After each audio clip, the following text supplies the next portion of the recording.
Bonjour, littérature aujourd'hui, science-fiction plus précisément, avec Cérès et Vesta de Greg Egan, qui est le tout petit dernier volume de l'excellente collection Une heure lumière des éditions du Bélial, laquelle poursuit donc son sans faute avec un septième titre dû à un habitué de la maison, et non des moindres, l'Australien Greg Egan, dont vous devez lire les nouvelles à tout prix.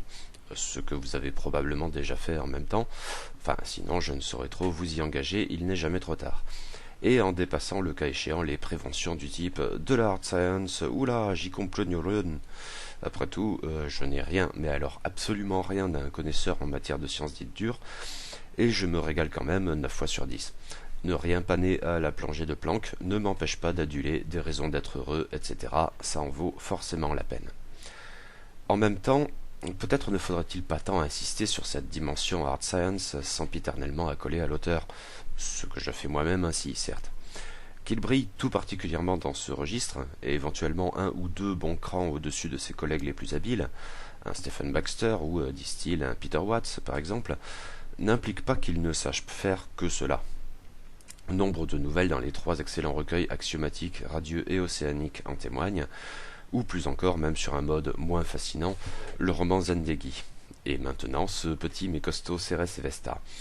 La science et la technologie y ont indéniablement leur part et qui compte, mais le propos, tout en prenant en considération ces diverses dimensions, a une portée tout autre, davantage philosophique, encore que la philosophie ait régulièrement sa part dans les récits les plus scientifiques de l'auteur, et en tout cas politique, à même de réjouir tout amateur de fiction spéculative. C'est par ailleurs une novella qui peut entrer en résonance avec plusieurs autres titres de la chouette collection Une heure lumière, et probablement au premier chef celui qui m'avait le plus emballé jusqu'alors, à savoir L'homme qui mit fin à l'histoire de Ken Liu. Cérès et Vesta, notons au passage que le titre français est pour le coup bien différent de l'original qui était The 4800. C'est un biais du coup qui peut se justifier mais qui change quand même un peu la donne. Cérès et Vesta donc sont 2 astéroïdes de la ceinture principale, entre Mars et Saturne, et qui ont été colonisés depuis, semble-t-il, pas mal de temps déjà. 2 astéroïdes, par ailleurs, d'allure bien différente, mais qui ont trouvé à tirer parti de leur nature complémentaire. Ils échangent ainsi leurs surplus respectifs de glace et de roche, lesquels empruntent une route spatiale fort longue mais automatisée pour un voyage d'environ 1000 jours d'un astéroïde à l'autre.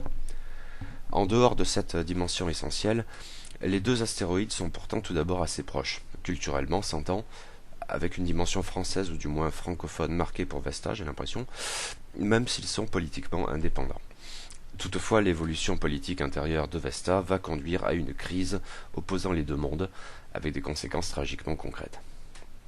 Un mouvement populiste gagne en effet en ampleur sur Vesta, qui, on ne change pas les bonnes vieilles recettes, construit son ascension sur la base du rejet de l'autre. La faction menée par l'agaçant Denison, je ne sais pas exactement comment on dit, je tente Denison parce qu'il y a ce côté un peu francophone donc, entend faire payer littéralement les Sivadiers, après quoi tout ira forcément mieux, n'est-ce pas? Les Sivadiers, ce sont les descendants d'un des syndicats qui avaient colonisé Vesta. Sauf que, à la différence des camarades des autres syndicats, qui ont forcément sué sang et eau pour aménager l'astéroïde de leurs mains, les Sivadiers, ces ordures, n'ont pas directement mis la main à la pâte, mais se sont contentés d'extorquer des fortunes sur la base de leurs brevets, eux qui étaient des spécialistes de la propriété intellectuelle, avec de l'administration et de la planification en prime, sauf erreur. Or, à l'époque où sévit Denison, la propriété intellectuelle est perçue différemment. Elle n'a absolument plus rien de légitime. Elle passe aux yeux de tous pour une spoliation indue. Qu'importe si cela n'était pas le cas du temps de la colonisation de l'astéroïde. Les Sivadiers étaient objectivement, avec les guillemets, des profiteurs. Et leurs descendants, qui se voient ainsi accoler une identité qu'ils n'ont jamais réclamée et qu'ils ne comprennent même pas, eux qui jamais ne se sont perçus comme des Sivadiers, le sont forcément tout autant. Des parasites, autant le dire. Ils doivent rembourser leurs dettes. Il faut mettre en place un impôt spécial pour réparer l'injustice fondamentale, un impôt que paieront seuls les répugnants Sivadiers. La justice, ouais. À mesure que le mouvement de Denison gagne en ampleur, passant de la faction vaguement ridicule et pittoresque au parti de gouvernement, l'hostilité anti-Sivadier s'accroît, en passant par des gadgets de reconnaissance faciale, le cas échéant, déterminant les Sivadiers probables sur la base des traits de leurs dégoûtants ancêtres. Et les non-Sivadiers ne se privent pas d'insulter et harceler les Sivadiers, parasites, etc., au point où l'on vire à la ségrégation et au meurtre. Les civadiers ne se laissent pas faire, certains d'entre eux du moins, qui entendent lutter, dans la mesure de leurs moyens, contre leur exclusion. Des attentats symboliques, dérisoires en tant que tels, si la tentation terroriste ne les a pas toujours épargnés, mais ils avaient assez vite rejeté cette option. Reste que c'est quand même du pain béni pour leurs adversaires, qui n'hésitent pas à considérer comme des criminels de guerre les meneurs de la résistance, aussi symbolique soit-elle. Or, il y a des morts dans cette triste affaire, et systématiquement des civadiers, malencontreusement décédés lors de leur arrestation, ou, déjà avant, lynchés par la foule haineuse, laquelle s'en tire toujours à bon compte devant les tribunaux acquis à sa cause. Et Cérès dans tout cela? Si les deux astéroïdes sont liés économiquement, ils n'en sont pas moins indépendants, et Cérès n'a aucune envie de s'immiscer dans les affaires intérieures de Vesta. Mais voilà, la condition des civadiers s'aggravant chaque jour un peu plus sur Vesta, de plus en plus nombreux sont les civadiers qui prennent la voie de l'exil, selon une méthode compliquée, mais la seule pour eux accessible, et qui consiste à s'infiltrer en combinaison cryogénique dans le flux de roches à destination de Cérès, un voyage de près de 3 ans pour ces surfeurs, et non sans danger. Or Cérès accueille volontiers les réfugiés de Vesta, ce qui agace forcément Vesta. À tout prendre, les autorités de l'astéroïde ségrégationniste ne regrettent certainement pas que les parasites émigrent, comme autant de rats qu'ils sont forcément, quittant le navire. Mais la question prend une tournure différente quand ce sont les criminels de guerre qui tentent ainsi d'obtenir l'asile sur Cérès, au point où les relations entre les deux astéroïdes se compliquent sans cesse, jusqu'à atteindre le point de non-retour du plus hideux chantage, contre lequel l'approche raisonnée ne pourra, dans la douleur, que s'avouer vaincue. Cette histoire nous est essentiellement contée au travers de deux personnages féminins, selon une temporalité complexe. Les trames parallèles jouent en effet du flashback et du flash-forward, jamais cependant au prix de l'opacité. Sur Vesta, nous avons d'abord Camille, une femme médecin d'ascendance civadier, puisque cela veut dire quelque chose, absurdement, et que la situation enrage comme de juste. Elle veut lutter, mais sans trop savoir comment, et, à terme, ne peut qu'à son tour emprunter la voie dangereuse de l'émigration. En fait, nous commençons par là, dès le premier chapitre, nous reviendrons ensuite sur la lutte. Sur Cérès, nous suivons Anna, dynamique jeune femme, très impliquée, qui, en accédant à la direction du port spatial de l'astéroïde, se retrouve confrontée à la question de l'immigration des civadiers. En fait, elle choisit d'intervenir à mains égards, et en leur faveur, par humanisme autant que par conscience professionnelle et sens des responsabilités. C'est ainsi elle qui aura à gérer le chantage de Vesta portant sur les criminels de guerre. À ce propos, la connotation hard science y est pour beaucoup, mais on reproche souvent à Greg Egan d'être froid. Je suppose qu'il l'est, oui, dans une certaine mesure, même si cela peut constituer un atout parfois, permettant de dégager de l'émotion à un second niveau, disons. Voyez cette merveille qu'est des raisons d'être heureux dans le recueil radieux. Concernant Cérès et Vesta, la mise en avant de ces deux personnages de femmes confrontés à des choix impossibles à assumer me paraît pallier à ce reproche très fréquent. Elles ont de l'âme et de la chair, je trouve. Plus que d'habitude peut-être, en tout cas suffisamment à mon sens pour que la froideur éganienne, copyright, ne soit pas problématique. Par ailleurs, si l'entrée en matière est un brin hermétique en décrivant le surf de Camille, la suite des opérations est autrement plus limpide. En fait, la dimension hard science de la novella, pour l'essentiel, concerne peu ou prou ce seul mode de transport. Le propos est davantage philosophique et politique, même s'il baigne bel et bien dans la science, moins dur, peut-être. Le droit, la sociologie, et les dilemmes à la façon de la théorie des jeux, etc., qui jouent un rôle central dans l'histoire. Et cette histoire est riche d'implications variées, mais finalement bien moins manichéennes que l'on pourrait le croire, même si, pour le lecteur, l'empathie pour les civadiers victimes est une nécessité, un préalable, autant que le dépit et la colère à l'égard de leurs persécuteurs sur Vesta, jusqu'à l'écœurement pur et simple quand le chantage entre en scène, aucun doute à cet égard, aucune ambiguïté. Mais il me semble que, au moment où le lecteur est classiquement amené à opérer une transposition de cette intrigue allégorique aux faits qui lui sont contemporains, se produit une forme de synthèse alchimique étonnante qui complique un peu les choses, et c'est tant mieux. Risque non négligeable que je parte en vrille, ceci dit, mais vous êtes prévenus, donc si ça se trouve je vais raconter n'importe quoi dans les prochaines minutes de cette chronique, mais j'ai envie de tenter quand même. En effet, si certaines identifications semblent couler de source, la novella traite de l'immigration, en fait plus exactement de réfugiés politiques, sans la moindre ambiguïté à cet égard donc, ou encore elle met en avant la thématique de la ségrégation qui ne manquera à son tour pas de nous rappeler de bien tristes souvenirs de par le monde. D'autres identifications sont peut-être plus délicates. Qui sont donc les civadiers? On a dit les réfugiés parfois, mais Cérès étant favorable à leur accueil, cela ne me semble pas être tout à fait la même chose que la crise traversée actuellement en Europe. Arguant de ce que l'auteur est australien, on a pu préciser cette question migratoire. L'Australie n'est semble-t-il pas championne de l'accueil des immigrés, ou l'a décalé légèrement pour traiter des aborigènes et de leurs conditions de citoyens de seconde zone au mieux. Mais je ne suis pas certain que cela soit très pertinent. Bon, au risque de me tromper, hein, comme de juste. Les juifs, comme d'hab, ça me paraît déjà plus convaincant. Sur la base du comportement ancestral à blâmer et dont il faudrait obtenir réparation, et au travers d'une rhétorique dénonçant les parasites et les profiteurs associés aux forces de l'argent, niveau grand capital donc, et pas exactement fraude aux allocs. Rhétorique qui semble hélas persister aujourd'hui, je ne vous apprends rien. Et avec ce même basculement qui fait passer, au fil des siècles, le sentiment anti-juif de l'hostilité culturelle et religieuse à l'antisémitisme de plus en plus connoté de considérations racistes.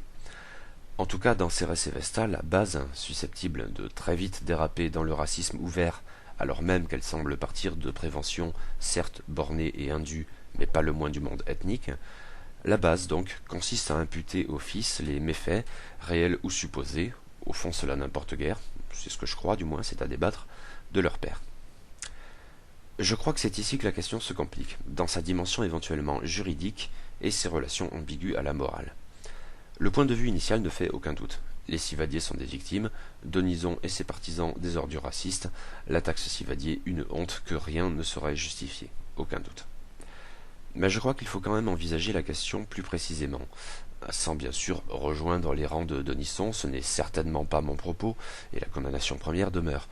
Mais il y a des subtilités qu'il me paraîtrait dommageable d'évacuer sous le tapis pour se contenter d'une lecture vaguement manichéenne, à laquelle, de la part d'un auteur aussi fin qu'Egan, aurait probablement quelque chose d'un peu décevant.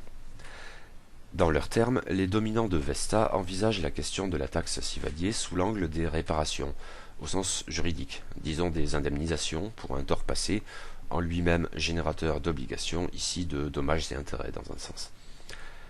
Et là je suis tenté de faire le lien avec L'homme qui mit fin à l'histoire, de Ken Liu, et à partir de là à des questions qui sont toujours d'actualité, bien au-delà du seul cas disséqué si brillamment par l'auteur de la ménagerie de papier, pas le dernier à traiter d'immigration d'ailleurs. Après tout, les demandes d'indemnisation adressées au gouvernement japonais par les descendants des victimes des atrocités de l'unité 731 ont des conséquences très proches de la taxe civadier, en mettant en avant cette optique, guerre juridique pour le coup, ou plus exactement, guerre juridique dans notre conception contemporaine, encore, teintée de libéralisme, de fils devant payer pour les erreurs commises par leur père. La distinction ? Oui, bien sûr, il y en a une et elle est cruciale, et elle repose dans la dimension ségrégationniste de la taxe civadier, c'est-à-dire que nous avons là une communauté à la base unique, mais qui se scinde en deux sur des bases parfaitement irrationnelles, au point où les deux parties n'ont bientôt plus rien à voir, et où l'un, dominant, écrase l'autre de sa haine aveugle. L'égalité de droit est bafouée au nom d'un principe s'affichant ouvertement discriminatoire. C'est bien sûr une différence essentielle, à la différence peut-être de la réalité des faits reprochés aux ancêtres des civadiers. Quoi qu'il en soit, nous sommes donc portés à rejeter avec dégoût le principe même de la taxe civadier. Mais peut-on dans ce cas se montrer en même temps ouvertement favorable aux idées d'indemnisation pour les crimes commis par des ancêtres? Dans les cas de l'unité 731, du régime nazi à l'évidence, de la colonisation aussi bien sûr, je fais peut-être fausse route et totalement si ça se trouve, mais cette dimension du propos me paraît en fait très intéressante car bien plus complexe. Or, il y a un autre élément à prendre en compte dans cette optique, et qui en rajoute un peu plus dans la complexité, de manière tout à fait bienvenue. Il a d'ailleurs aussi son impact sur le problème esquissé plus haut de la réalité des faits commis, réalité disons morale sinon juridique. Morale et droit occupent deux sphères distinctes, dans une perspective positiviste du moins. Mais la bascule de l'un à l'autre doit justement être prise en compte. C'est le problème du révisionnisme moral, si j'ose l'exprimer ainsi, mais bien sûr entendu de manière neutre autant que possible, et consistant à imposer la morale présente à la situation passée, et donc à se livrer à une réécriture de l'histoire sur la base de questionnements qui n'étaient pas pertinents au moment des faits ainsi analysés, et c'est pourquoi je parle de révisionnisme, même avec des pincettes eu égard à la polysémie du terme, quelque part entre son acception légitime au regard de la science historique même, et ses utilisations éventuellement dévoyées. Dans notre société contemporaine, si les grincements de dents sont régulièrement de la partie pour telle ou telle raison, la propriété intellectuelle, entendue au sens large, artistique, industrielle, commerciale, n'a pas grand-chose de choquant. Elle paraît parfaitement légitime, hors abus marqué, il y en a certes. Et que des individus tirent bénéfice des produits de leur esprit paraît normal. La question est sans doute un peu plus compliquée quand les droits sont hérités ou se transmettent, bien sûr. Ce n'est pas le cas dans le monde décrit par Greg Egan.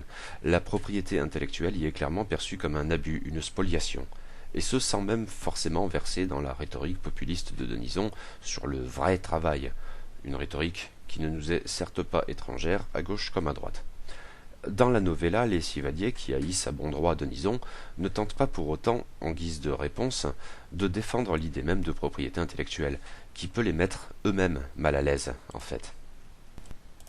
Dès lors, si les faits reprochés aux Sivadiers à l'époque n'étaient certainement pas juridiquement criminels, probablement pas beaucoup plus moralement, le point de vue des contemporains de Denison est tout autre, qui vise à considérer que ce qui est désormais juridiquement et moralement indéfendable l'a en fait et en tant que tel toujours été, dans une perspective peut-être juste naturaliste qui, d'Antigone à aujourd'hui, en passant par saint Thomas d'Aquin et la Déclaration des droits de l'homme et du citoyen, ne nous est certes pas étrangère, même à l'heure du positivisme juridique supposé dominant. Mais à examiner ces références de plus près, dans toute leur diversité en tant que telle éloquente, on perçoit bien toute la complexité du problème, selon que l'on tire la conception juste naturaliste dans la direction des lois non écrites d'un ordre supérieur, outrepassant le droit positif en faisant éventuellement appel à la foi, ou des garanties de type liberté publique, prescrivant la non-rétroactivité de la loi notamment, mais pas seulement pénale, etc. On est tenté là encore de transposer, par exemple avec l'esclavage, pour prendre un exemple parlant autant que désagréable, et qui me paraît être l'implication la plus évidente de la novella.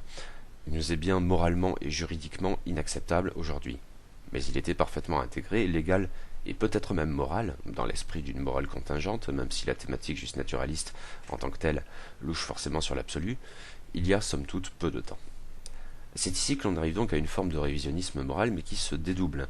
Si la condamnation morale est toujours tentante, a fortiori pour ceux qui manient le mot de relativisme comme un stigmate à une insulte, est sans doute légitime dans l'absolu, donc une sphère des principes tenant du monde idéal et dès lors détachée des contingences terrestres, mais dans l'absolu seulement, la condamnation juridique, avec des conséquences pécuniaires, comme ici via la taxe Sivadier, est davantage problématique, parce que concrète. Or ici, cette question prend des atours de responsabilité collective héritée, où des individus qui n'ont donc rien commis le forfait reproché doivent néanmoins en faire les frais parce que leurs ancêtres, cette fois entendus très collectivement, l'individu n'est plus en jeu et c'est une bonne partie du problème, eux l'auraient commis. Couche supplémentaire de complexité qui me paraît confirmer qu'en la matière, comme en tout autre, rien n'est jamais aussi simple qu'on le prétend parfois, voire souvent. L'illustration de ces difficultés dans le contexte de Ceres et Vesta n'en est que plus justifiée. Ces questionnements variés, et donc peut-être plus subtils qu'il n'y paraît, mais j'excuse pour la confusion de mon exposé, c'est que tout cela n'est pas forcément très clair dans ma tête, justement, s'ajoutent à la maîtrise de la narration de Greg Egan et bien sûr à ses merveilleuses idées de science-fiction pour produire une novella de grande qualité, qui fait une nouvelle fois honneur à la décidément excellente collection Une heure lumière. S'apparenter, à mes yeux du moins, avec l'homme qui mit fin à l'histoire, loin de la desservir, l'enrichit peut-être encore davantage et la collection comme de juste ne s'en porte que mieux. Mais je dois avouer avoir trouvé Ceres et Vesta un peu frustrante. À tourner autour depuis ma lecture, je me rends bien compte que c'est un sentiment très contestable rationnellement, avec plein de guillemets, mais il n'en demeure pas moins. Ce qu'il y a là, d'une certaine manière, matière à un roman. Le format de la novella est-il le plus adapté ? En fait, objectivement, peut-être, car le ressenti est dès lors tout autre. En achevant brutalement le récit sur les conséquences du chantage exercé par les fachos de Vesta sur les sympathiques gens de Cérès, la novella produit un effet très spécial, qui vient d'une certaine manière mettre à plat toutes les réflexions qu'elle suscitait jusqu'alors, devant la violence d'un acte émanant d'une rationalité perverse, certes, et froide, face à laquelle une rationalité d'un autre ordre, plus généreuse, s'avoue irrémédiablement vaincue. J'ai employé le terme si connoté et gagnant de froideur, mais pour le coup c'est donc peut-être plutôt de sécheresse qu'il s'agit. Et là je me pose la question, matière à un roman ou pas, prolonger le récit aurait-il été si pertinent ? Je me demande si cette frustration, d'une certaine manière, n'est pas, de ma part, une forme de révolte contre la bêtise meurtrière de Vesta, laquelle, ici, triomphe. En envisageant la possibilité d'un roman sur cette base, est-ce que je ne succombe pas à la tentation d'un récit positif, un récit qui, poussé à terme, ne pourrait que mieux se terminer? Un mieux moral, pour le coup, je m'en rends compte, pour ne pas dire niais. Peut-être, au regard de critères propres à la narration comme au fond de l'intrigue, le choix de Greg Egan de faire tomber le couperet et de ne pas s'y attarder ensuite est-il bel et bien plus judicieux. D'un naturel passablement pessimiste et guère porté à priser les happy endings, je devrais à tout prendre me rallier à la manière adoptée ici par Greg Egan. À terme, avec du recul, c'est probablement ce que je ferai. Mais au sortir de la lecture, demeure cette frustration. S'il faut en déduire une chose, pourtant, c'est sans doute que Greg Egan a tapé juste, violemment mais juste. Constat déprimant, mais qui peut-être n'interdit pas la révolte, voire l'émotion. Le chantage passé demeure après tout une ultime scène qui démontre à sa triste manière qu'au-delà des crimes et des abominations, la vie continue jusque dans l'hommage bien vain rendu aux morts, et avec elle, l'espoir, malgré tout, que la révolte contre la justice un jour portera bel et bien ses fruits. C'est pas gagné, c'est une autre histoire, mais n'excluons rien.